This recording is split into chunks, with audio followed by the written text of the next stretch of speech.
great time tonight. This is our strength healing program, and my daughter's company is actually Strength Healing, and she teaches people a lot of good things, and I even learn along the way too.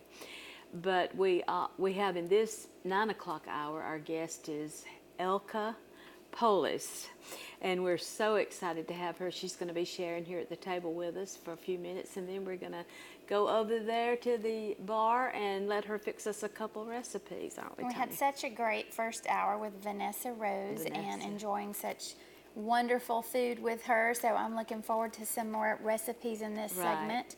And Elke, thank you for being here. I'm so excited that you're here. And I've been following you for quite some time through Instagram and Facebook and your blog, and I'm so excited that you're here. Well, I have to tell how I heard a lot about Elke was through Ron Jones.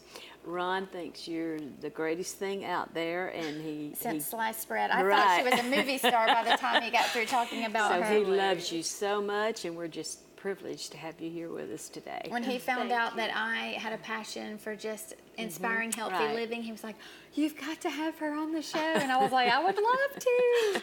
So I want to read, and your whole I guess the face that you go by is Elke Living. Yes. And it's kind of like the lifestyle that you live. And so if you're looking for her online, it would be elkeliving.com. You could find her there. But I'm going to read a little bit about her so you can get to know her. She's been married for 15 years to her husband, Tim, and they have 4 beautiful children. They pastor the Heights City Church in Hendersonville, North Carolina. And after having her firstborn, she started paying more attention to the labels on food. So she began making changes in her family of what they ate and to live a healthier lifestyle. And she also started her health food blog in September of 2016 to help people change ordinary recipes into healthy recipes. And in August of 2017, she became a certified health coach and has worked one-on-one with many people. So I think it's kind of like, it starts really small, and then it was a snowball is what it sounds like, kind of what, for me, I always say that I went to school to be a graphic designer and a print broker and in that whole industry. And a few years ago, the Lord just kind of had people asking me to train them. And I said, well, I guess I better get certified if I'm going to train people. And so he just began to roll out the red carpet, is how I like to say, to go into that direction. And I've enjoyed it. I love to just inspire people to live a healthy lifestyle, and it sounds like that's what you're doing as well. Yes, I love that you said it that way, because that's really my story. People started asking me, can I have that recipe? Can you help? I have high blood pressure. Can you help me eat a healthy life, eat a healthy diet so I can regulate my blood pressure? Or people started coming to me with all those questions, and I thought, you know what, I need to have somewhere where people can go get information. Yeah. And so I had never even heard about a blog, to be honest. And one of my friends wanted to start a blog, so I started researching it and looking into it, and I thought, I think I can do this. I'm not the best writer or best photographer, but I have a passion for health. I have a passion for just helping people. I wanted to help people. I didn't care if people paid me. It wasn't about that. If someone said, can you help me? I was like, yes, I would love to help you. And so that's where Elke Living kind of got started. I thought I need to have a place where people can go to get my recipes. And that's where it started. I love it. And when you were talking, when I read in your bio about the labels, that's one thing that I always tell people, when you read the labels on everything, and if it doesn't have a label, then it's going to be healthy. That would be like in the produce department.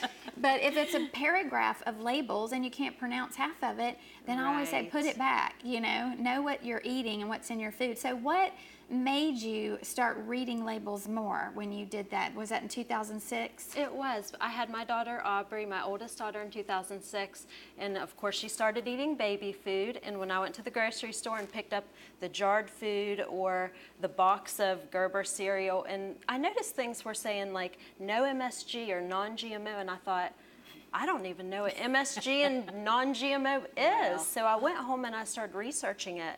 And I was shocked at what was in our food. Not only the food I was eating, but the food that I was giving my kids. And it was very eye-opening, and it started a lifestyle of flipping everything over. And it was kind of annoying to my family, because I would be like, you can't eat that, we got to throw that away, we can't eat that anymore. But it wasn't, I didn't go through my cabinets and throw everything away at once. I said, let's do it slow. Okay, we eat a lot of peanut butter, so let's, instead of buying Jif peanut butter that has high fructose corn syrup, let's get an all-natural peanut butter. And then it went the from ingredients are peanuts and salt. Salt. And then we went from that to organic, and it was, I tried to just take it slow, so my kids weren't in shock, or my husband wasn't in shock. Like, what are you doing to us?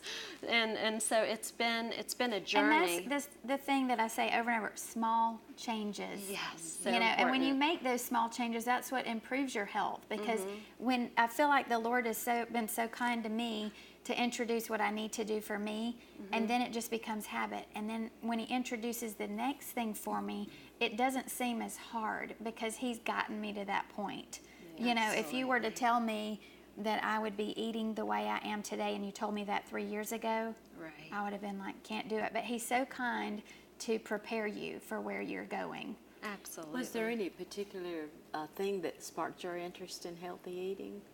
I think it was that. I mean, way back, even before Aubrey, I would wake up in the morning before I went to work and flip on Christian television, and I would watch Don Colbert, Jordan I was Rubin. watching him yesterday. Yes. And I would watch them, and they would say, here's a list of things you shouldn't eat, and here's a list of things that are the most healthy for you. And I would just, you know how sometimes you just lean into things, like you're passionate about it. And even way back then, I would just lean in and listen to that and be like, I've got to go to work and tell everybody, you know, and I had to learn along the way. You can't walk into work and be like, everybody throw away your hot dogs, or you could get leukemia, or, you know. But those are the things that they were teaching, but I was so interested in that. And so it just started slowly. It was a progression of, I know I'm passionate about this. Yeah. And what can I do with that? Well, you know what was sad about my dad, and he passed away about 5 years ago, but he had celiac sprue all his life and didn't know it. And I'm telling you, I know you know about celiac sprue. I'm sure it's like you are very allergic to anything with gluten in it. Oh, absolutely. And, you know, it was a process for him. I remember my sister and her husband was hosting the Praise the Lord program, and she was sharing that, and somebody called in and said, he has celiac sprue. And from then on, that was the wisdom we needed to help get him the help he needed to stay away from gluten. And when, you know, we're not all allergic to gluten, but I know we probably should, like we talked about, stay away from a lot of it. But Well, I just recently researched, and this is going kind of off a little rabbit trail here. I was wondering, a lot of people say, well, you know, the Lord brought down manna, and are like, well, how come we can't eat gluten? Manna didn't have gluten in it. It didn't. And so I researched this, and I was like, you know. have you looked up the ingredients on manna? It did not have gluten, and they just mixed oil with it to make different cakes and things out of it. And so, you know, you were talking about, you know, reading the labels and what's in it. God gave us the fruits and vegetables and seasons so that they could help us in our health. And we've taken everything and modified them and made them something that they're not meant to be. And I truly believe that's why we see so many sicknesses and disease and cancer, because we're not taking care of our bodies as we should, because it's too easy to grab the processed foods, and it is harder, and it's easier to take a pill for something rather than to really think about your health and your eating. I think you can probably solve a lot of sickness and disease through a clean diet. Oh, absolutely. And lifestyle. And I think if I remember way back, our medicine cabinets were full of just the regular stuff that anybody's would be full of. And again, just that slow process of saying, okay, turmeric can help headaches and joint pain, and we can eliminate that from our cabinets. Or, you know, apple cider vinegar can settle our stomachs or our heartburn. And just using different things like that, the things that God put on the earth for us to utilize. And I know I had something wrong with me, and I used at least 4 creams from the pharmacy. Yes. And somebody said, have you tried coconut oil? I used coconut oil. And I'm telling you, it's different night and day. Just Isn't that something amazing? simple. You know? Yes. Amen. Oh, that's so awesome. A coconut oil, you can use it for so many things. Right. There's probably a list of like I 100 cleanse my things. face with it every night. It's a great makeup remover. You can, of course, eat it and Condition your hair. condition your hair. You can We rub could do it a all whole, over your body. a whole show on coconut oil for another time. That's right. Well, I wanted to ask you, what I know you have a passion for helping people, and you had people coming to you. But what brought you to the point of, okay, I want to be a certified health coach? Because that's a lot of work. It was a lot of work, but I loved it. And I think it was just, I loved researching. And I knew people started, again, coming to me one-on-one and saying, how can I help my blood pressure or diabetes, or how can I manage this or that? And I thought, yes, these people trust me, but I want to be credible too Right. for my answers. And I also wanted to do more health posts on my blog, not just recipes, but I did some like detoxing your home and doing an underarm detox and different things like that for people who use regular deodorant. And I wanted to do those things, and I wanted people to say, well, who is this to write this post? And I Right. wanted it to be credible. And so it was for that reason, but I honestly loved every minute of it. Even with 4 kids, taking care of my husband, pastoring a church, and I'm the administrator at the church. That shows that you have a passion. Right. That's the passion. Because That only I- a passion would walk you through that. It would, that I made the time to sit down. I scheduled my days. You know, I made 2 hours every morning. I sat down and I worked. And I think I missed 2 on my test, so I did really Wow. well. Got like a Well, now, 97. You have a new cookbook. They have a graphic of this they can put up, but it's Elke Living. And I can say I've used a few of these recipes, and I love them. Thank you. And I'm just so excited that you have something that you can share. Now, how can people get this book and tell us what inspired you to actually come up with the cookbook? Well, first, what inspired me was people started, again, inboxing me, messaging me, saying, when are you going to put out a cookbook? And I thought, is there really a market for a cookbook? Do people still use cookbooks? Or does everyone go to Pinterest or Google recipes? Right. And my sister-in-law was like, I'll help you make one. Let's just do it. And so we worked together and made this cookbook. And I ordered it and sold out, ordered it again, sold out, again, sold out. And so I'm on my 4th order. And so I said, okay, there is a market for a cookbook. So they can get this on your website. Yes, they Which is can. elkeliving.com, and that should be up on the screen. So tell us a little bit about what's in the cookbook. What kind of different recipes do you have in here? There is main dishes in there, raw desserts. There's even some fermented things, because I think eating probiotics and fermented food is, I would tell anybody first off, if they didn't feel good, you need to eat fermented foods. We need to get our guts where they should be. Right. The microbes in our guts need to be balanced. And so that's important, so I really wanted to add that in there. And when you say raw desserts, some of our viewers may not know exactly what that means. What do you mean when you say raw desserts? Raw desserts, you don't actually cook them, obviously, but they're usually free of gluten, and they're free of refined sugars. They're usually sweetened with a little bit of maple syrup or honey, and they are so delicious. If people are trying to cut out sugar or they're trying to cut out gluten, but they still have those cravings of something sugar, a little sweet, yeah. yes, they are wonderful. They are, I mean, they will fulfill that craving, absolutely. And your children enjoy them too. They huh? do. Wow, that's Yes. Well, if you started with your oldest, then the younger ones probably don't know much anything different, right? No. Which is good. I was juicing my 4-year-old this morning, parsley, green apple, and ginger, and he was going, this is so good. Oh, I love it. I love it. Yeah, my kids aren't there yet. They were a little bit older when I started, but they're moving on that way. Well, I want us to transition to the kitchen over here, and you've got some Okay. recipes that you're going to show us. So we're just going to go over here. I know you've got maybe 3, and some of these are going to be great recipes during a cold and flu season that you were going to kind of walk us Yes. through as well. Yes. So tell us first what you've got. The first one I'm going to do is the most popular recipe on my website, and it is the artisan bread. And it's so popular because it is so easy. 5-minute bread. You don't have Oh, to use wow. a mixer. You don't have to knead it.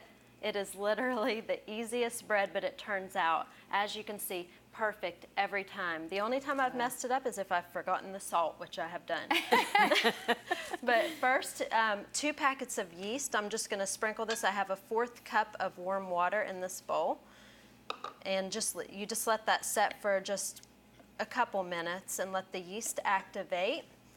And then a tablespoon plus a teaspoon of pink salt, or you could use sea salt. And this recipe is on your website, This on your is blog. on my website, Okay. yes. So you can just go in and search artisan bread and it'll pop Yes. up. Is that It's right on Himalayan the main salt? page. Is that what that is? This is pink Himalayan salt. It has 84 minerals. That is my favorite. Yes, isn't it? Delicious. It's great.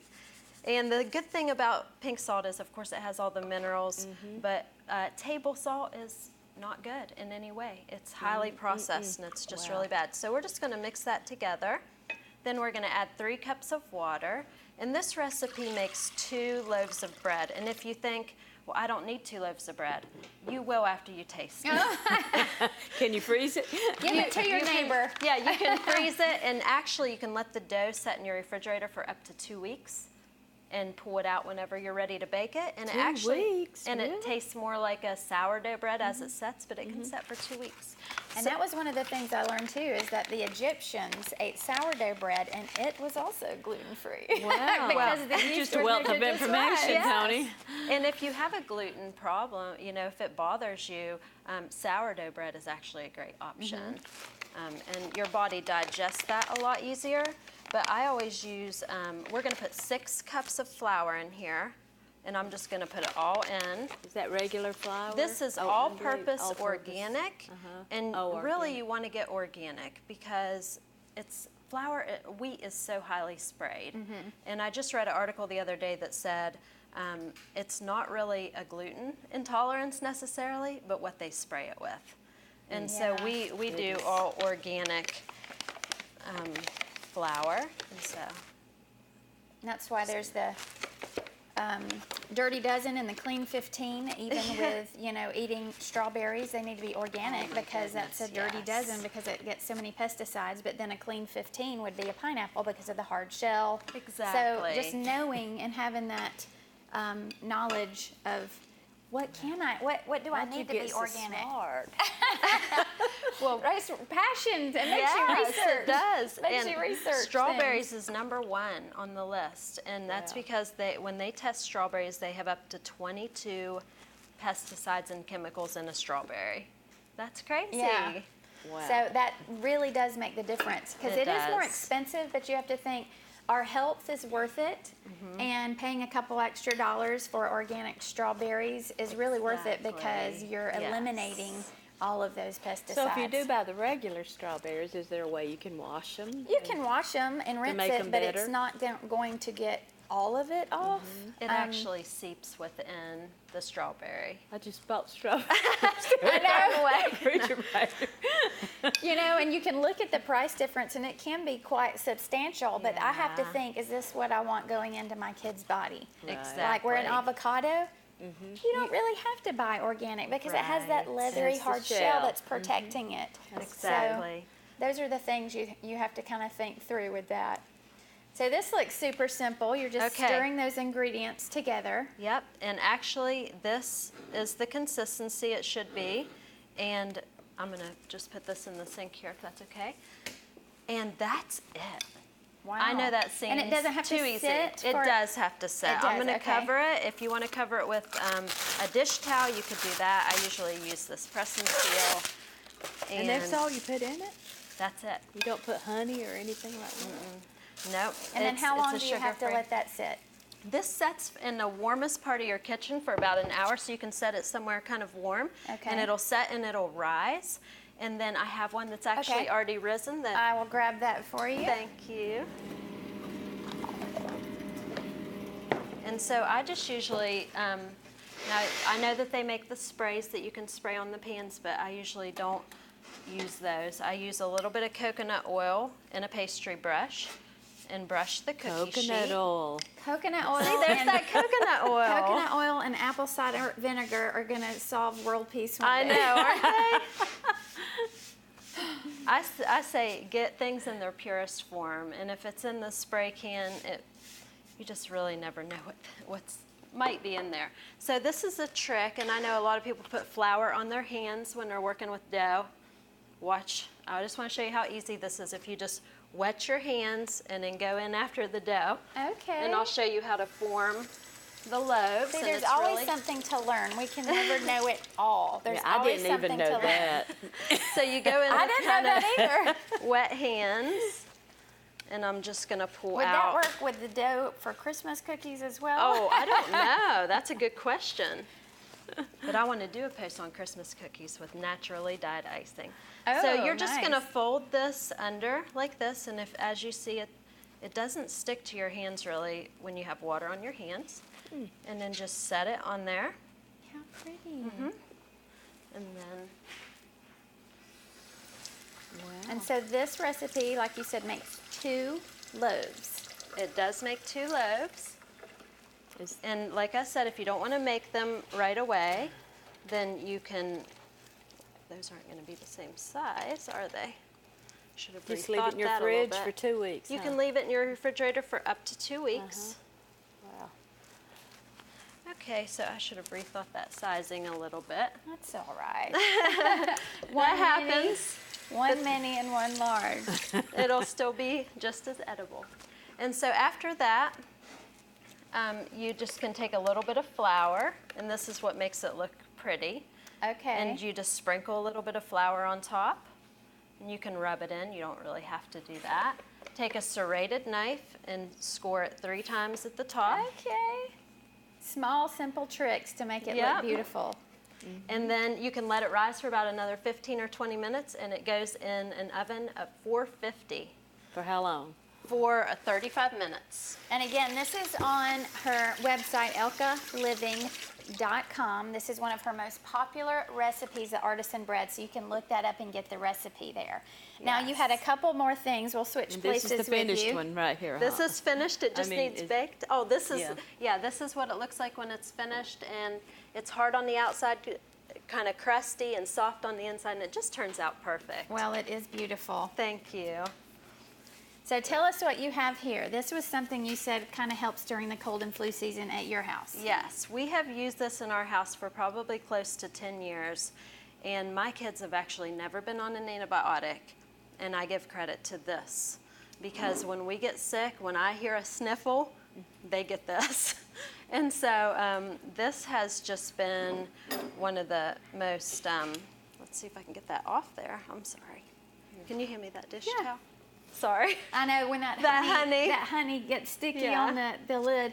Well, you know, every time I hear the same thing, a sniffle with my kids, Yeah. I'm always like, you need a tea, and I got to get the apple cider vinegar out, and I got to get the echinacea and the honey and all right. those different things. So Well, this combination, if I can get this lid off, I think there it comes.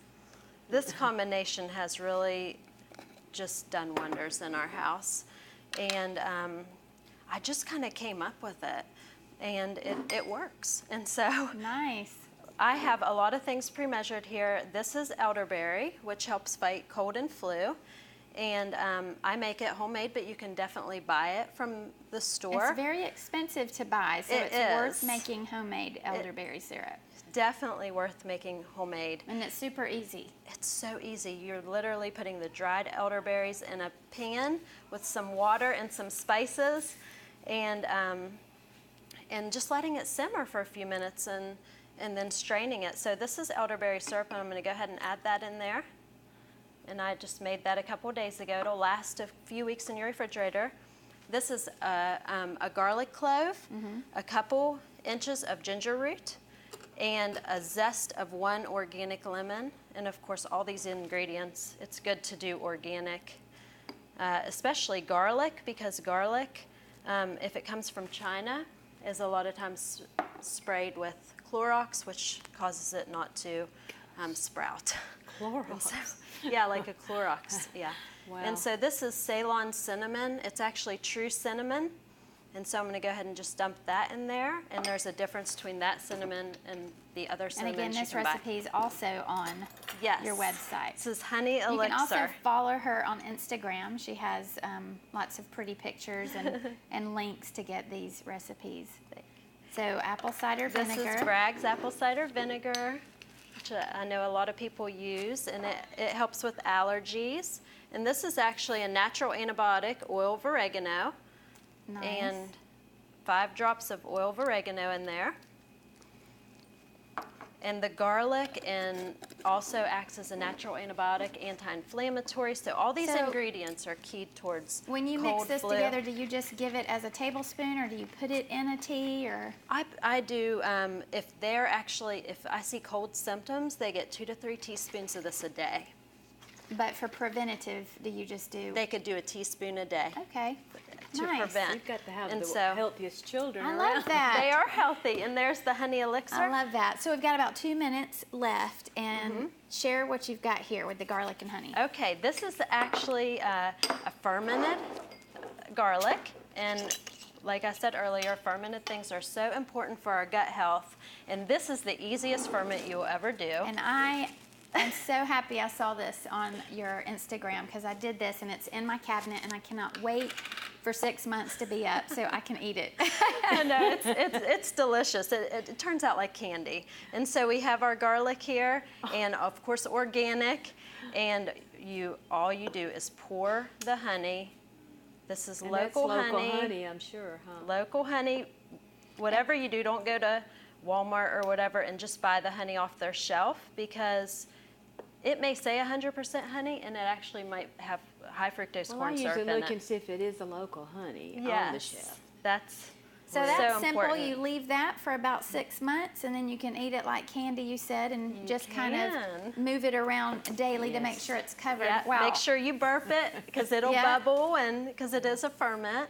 And these are great ways to combat cold and flu I love it. during that season. Well, we have run out of time, but I'm so thankful that you were here with us. This has Thank been our you. Strength Healing Healthy Living show. I hope that the Lord has highlighted to you what your next steps are to inspire you to live a healthier lifestyle. Yes. You know, it's just small changes made one day at a time, just like Elke said. That's right. So we encourage you to call in if you need prayer, but we just want to speak over you and pray over you.